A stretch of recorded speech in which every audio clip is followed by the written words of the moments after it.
Oke, Assalamualaikum warahmatullahi wabarakatuh. Baiklah, anak-anak. Jadi, saya awali dulu perkenalan diri ya. Yang pertama, di sini saya bertugas diperintahkan dari pihak kampus ya di Universitas Muhammadiyah Tangerang, yaitu kegiatannya magang 3 ya. Magang 3 ini tugas sebagai asistensi guru. Nah, guru apa? Guru bahasa Indonesia. Oke. Di SMK Pariwisata Puspa Wisata PGRI Serpong, Kota Tangerang Selatan. Nah, nama saya Nindi Supriyadi ya. Saya dari Prodi Pendidikan Bahasa dan Sastra Indonesia yang sedang menempuh mata kuliah magang 3 di Universitas Muhammadiyah Tangerang. Baiklah, kalau begitu kita lanjut saja ya. Jadi saat ini saya ingin menjelaskan ya beberapa penjelasan atau materi ya yang berkaitan dengan pembelajaran bahasa Indonesia di SMK ya. Itu nanti ada beberapa tahapannya ya. Kita lanjutkan. Nah, untuk saat ini kita mulai dari bab 2 ya. Di semester 2 di kelas 12. Bab 2 gagasan ya, tentang gagasan atau fakta ya, bisa disebut opini lah dalam artikel. Nah, ini contohnya nih. Ini disebut artikel ya, anak-anak ya. Nah, artikel itu sebuah berita ya, sebuah berita. Kita lihat terlebih dahulu dari judulnya, gagasan, fakta, opini dalam artikel. Dari judul tersebut membahas 3 tahapan, yaitu ada pengertian ciri-ciri dan jenis artikel, dan yang B, evaluasi informasi baik fakta maupun opini dalam artikel. Dan yang C, penyusunan opini dalam bentuk artikel ya. Nah, ada 3. Lanjut. Kita bahas satu persatu ya, anak-anak ya. Yang pertama, nah, di sini ada pengertian ciri-ciri dan jenis artikel. Nah, ada pengertiannya dan ada jenis-jenisnya. Lanjut. Pengertian dan ciri-ciri artikel. Oke. Artikel merupakan tulisan lepas berisi opini seseorang yang mengupas tuntas suatu masalah tertentu yang sifatnya aktual atau kontroversial ya, dengan tujuan untuk memberitahu ya atau informatif dan meyakinkan, persuasif, argumentatif atau menghibur khalayak pembaca ya yang rekreatif. Nah, ini pengertian dari artikel ya secara umum. Nah, ini secara umum pengertiannya. Adapun berikut ciri-ciri artikel itu ada beberapa tahapan lagi. Ada 7 ya. Nah, ada 7, yaitu ini. Nanti kita bahas satu persatu. Nah, yang A, ditulis berdasarkan fakta dan pandangan penulisnya. Kenapa bisa dikatakan ditulis berdasarkan fakta dan pandangan penulisnya? Karena apapun itu informasi harus jelas ya. Faktanya bagaimana ya, dan pandangan penulisnya itu seperti apa gitu loh ya. Paham kan anak-anak ya? Ya, oke. Kita lanjut. Dan yang B, mengandung gagasan aktual. Nah, lanjut saja. Yang C, mengandung unsur intelektualitas atau pengetahuan. Oke. Bukan merupakan hasil plagiasi. Nah, di mana-mana artikel itu tidak hasil plagiat ya. harus real, harus jelas, ya. Jangan asal tembak, ya. Jangan asal copy paste kalau belum jelas, ya. Informasi-informasi tersebut harus jelas dulu ya anak-anak ya. Oke, dilanjut saja mengungkap masalah dan pemecahannya. Ya, diungkap dulu permasalahannya apa, terus dipecahkan ya bersama-sama. Nah, topik yang dibahas menyangkut kepentingan publik. Benar ya, harus itu. Ya. Dan yang terakhir menampilkan identitas atau nama penulis ya. Oke, lanjut. Nah, jenis-jenis artikel ada dua jenis. Ada yang berdasarkan isi dan ada juga berdasarkan sudut pandang penulis. Nah, berdasarkan isi ada 5 tahapan. Yang pertama artikel praktis, dan yang kedua artikel ringan, dan yang ketiga artikel halaman opini, dan yang keempat artikel analisis ahli, dan yang kelima analisis religi. Nah, adapun berdasarkan sudut pandang penulis ada 4 ya.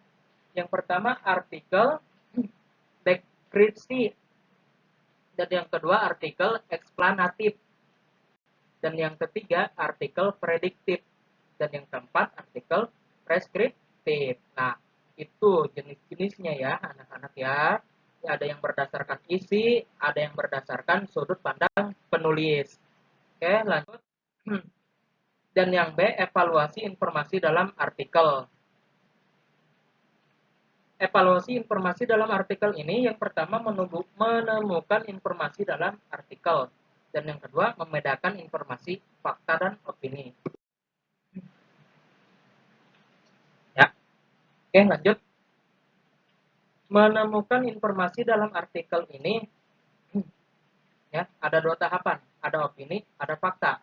Opini itu artinya belum jelas lah ya. Kalau fakta itu sudah real ya, fakta itu nyata ya.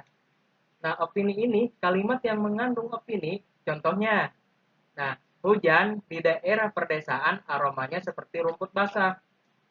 Hujan di daerah perdesaan aromanya seperti rumput basah. Apa benar? Tidak nyambung kan? Berarti belum jelas ya. Kebenarannya itu belum jelas. Nah, kalau untuk fakta, kalimat yang mengandung fakta yaitu contohnya aroma yang pertama dikenal sebagai petrikor dan yang lain disebut ozon. Benar, ya. Aroma yang pertama dikenal sebagai petrikor dan yang lain disebut ozon. Ya, itu benar karena fakta, ya. Oke, paham sampai sini? Ya, kalau sudah paham, kita lanjut. Nah, sekarang membedakan informasi, opini atau fakta. Opini itu apa sih? Dan fakta itu apa? Ya, opini itu ada 5 tahapan juga, ya. Masing-masing itu ada 5. Yang pertama, opini berupa pendapat. Dan yang kedua, tidak terdapat bukti yang jelas. Iya, karena opini ini tidak terdapat bukti yang jelas. Belum jelas ya opininya ya. Terus bersifat subjektif. Belum teruji kebenarannya. Yang kelima, peristiwa yang belum terjadi. Itu opini ya.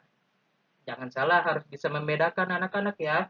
Opini itu apa, fakta itu apa ya. Nih, kita garis bawahi ya, garis merah nih ya. Untuk fakta yang pertama itu benar-benar terjadi dan nyata. Betul, fakta itu ya. Ketika kita menemukan informasi di berita atau artikel lah ya, itu kita harus nyata tanpa adanya hoax ya. Sekarang ini kan kalau di zaman sekarang kan itu berita-berita itu hoax semua ya, belum real, belum nyata. Maka dari itu kita kalau menemukan fakta ya harus benar-benar terjadi ya. Nah, itu yang poin nomor 1. Dan poin nomor 2, teruji kebenarannya. Betul. Dan yang ketiga, bukti terpublikasi secara luas. Nah, harus secara luas di media sosial, Facebook, Instagram, ya, WhatsApp, apapun itulah ya, terpublikasi secara luas. bisa disebut fakta, ya, karena sudah jelas. Dan yang keempat bersifat objektif. Nah, betul ya. Dan yang kelima keterangan waktu dan tempat jelas. Nah, waktunya kapan, tempatnya di mana, ya, berita tersebut. Baiklah, sampai sini paham? Ya, kalau sudah paham, kita lanjut. Dan yang terakhir, penyusunan opini dalam bentuk artikel. Nah, ada mengungkapkan opini dan ada juga pendekatan penyusunan artikel. Oke, aspek penting. Nah, di sini ada aspek pentingnya ya anak-anak ya. Ya, kalian perhatikan ada dua aspek penting. Yang pertama, ya, aspek penting dalam menyusun opini ya. Yang pertama itu ada argumentasi dan yang kedua ada bahasa yang digunakan ya. Baiklah, satu persatu dulu kita bahas. Argumentasi itu harus didukung data aktual. Data aktual itu yang data seperti apa? Ada yang tahu? Oke, kita bahas ya. Harus didukung data aktual. Data aktual itu data yang jelas ya. Data yang real. Ya sama saja ya. Itu di dalam argumentasi. Kita harus kuat lah ya. Berisi analisis ya pasti ya. Subjektif iya, konstruktif apalagi ya, dan memberikan solusi atas masalah yang disampaikan. Itu ya, argumentasi.